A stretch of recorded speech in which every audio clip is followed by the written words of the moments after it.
तोंडाला चव नसेल, घरात कोणती भाजी नसेल किंवा भाजी करून देखील आपल्याला घरी भाजी शिल्लक राहिली नसेल.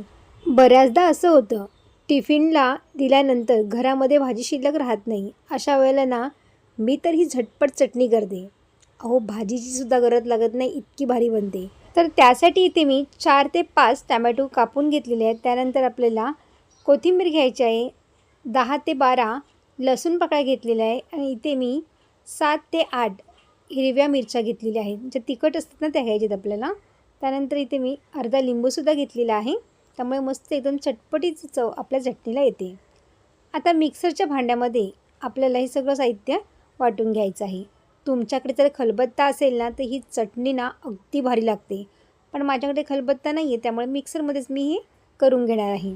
पाणी अजिबात घालायचं नाही आहे. पाणी न घालताच आपल्याला मिक्सरमध्ये फिरून घ्यायचं आहे. आता कोथिंबीर घालताना कोथिंबीर आणि कोथिंबीरची देठं जर असतील ना तर ना ह्या चटणीला खूप छान चव येते. तर तुम्ही ते बघू शकता. थोडीशी जाडसर आपल्याला हे वाटून घ्यायचं आहे, त्यामुळे चव मस्त लागते. आता इथे मी तवा ठेवलेला आहे. तव्यामध्ये थोडंसं तेल घालायचं आहे. तेल बऱ्यापैकी थोडं जास्तच घालायचं आहे, जेणेकरून ही चटणी आपण स्टोअर करून ठेवलीत ना तरी देखील खराब होणार नाही. 8 दिवस ही चटणी खूप छान टिकते, अजिबातही खराब होत नाही. त्यामुळे आपल्याला तेल थोडंसं जास्त घालायचं आहे. तेल तापल्यानंतर थोडं हिंग घालायचं आहे आणि त्यानंतर आपली ही चटणी यावरती घालायची आहे. तुम्ही तेलामध्ये राई जिऱ्याची फोडणीसुद्धा घालू शकता. कढीपत्ता हे सुद्धा तुम्ही टाकू शकता. त्यामुळे चटणीला आणखीन वेगळी टेस्ट येऊ शकते. पण मी इथे काही न वापरता फक्त हिंगच वापरलेला आहे. यानेसुद्धा खूप मस्त चवीला लागते. तर नक्की ट्राय करून बघा अशा पद्धतीने ही चटणी. खूप साधी सोपी आणि खूप छान रेसिपी आहे. जर भाजीला काही नसेल किंवा तोंडाला काही चव नसेल तर त्यावेळेस तुम्ही ही चटणी नक्की ट्राय करून बघा. तर आता चवीनुसार आपल्या यामध्ये मीठ घालायचं आहे आणि पाणी आपलं हे टोमॅटोला सुटलेलं आहे ते पूर्णपणे पाणी सुकू द्यायचं आहे. त्यामुळे ही चटणी आपली आठवड्याभर टिकू शकते. टोमॅटोपासून खूप वेळा आपण भाजी करतो, त्याचबरोबर आपल्याला टोमॅटोचा रस्सासुद्धा करतो. पण तुम्ही कधी अशा पद्धतीने टोमॅटोची चटणी केली आहे का?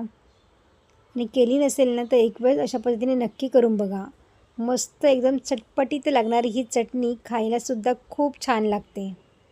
तर अशा पद्धतीने आपल्याला बघा पूर्ण असं हे सुकलेलं आहे. आता याच्यामध्ये पाणी असं राहिलं नाही. जर पाण्याचा अंश तर याच्यामध्ये राहिला तर चटणी आपली लवकर खराब होऊ शकते. त्यामुळे आपल्याला पाणी पूर्णपणे हे सुकून घ्यायचं आहे.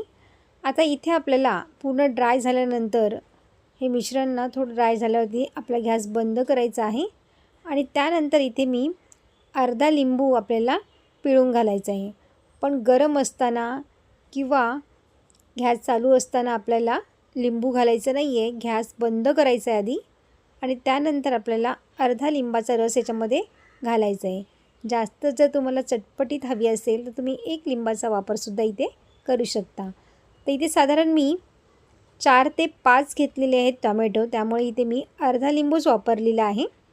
तुम्ही जर टोमॅटोची चटणी जास्त प्रमाणात करणार असाल तर तुम्ही इथे 1 लिंबाचा वापर केलात तरी देखील चालेल. आता गॅस बंद केला आहे मी आणि मस्त एकदम चटपटीत चटणी आपली खाण्यासाठी तयार झालेली आहे. अशा पद्धतीने ही चटणी नक्की ट्राय करून बघा आणि तुम्हाला ही चटणीची रेसिपी कशी वाटली मला कमेंट करून जरूर कळवा. रेसिपी आवडली असेल तर लाईक, शेअर आणि सबस्क्राईब करा.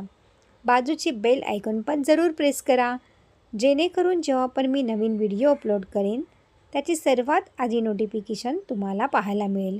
पुन्हा भेटूया अशाच एका नवीन रेसिपीमध्ये. तोपर्यंत मस्त खा आणि स्वस्त राहा.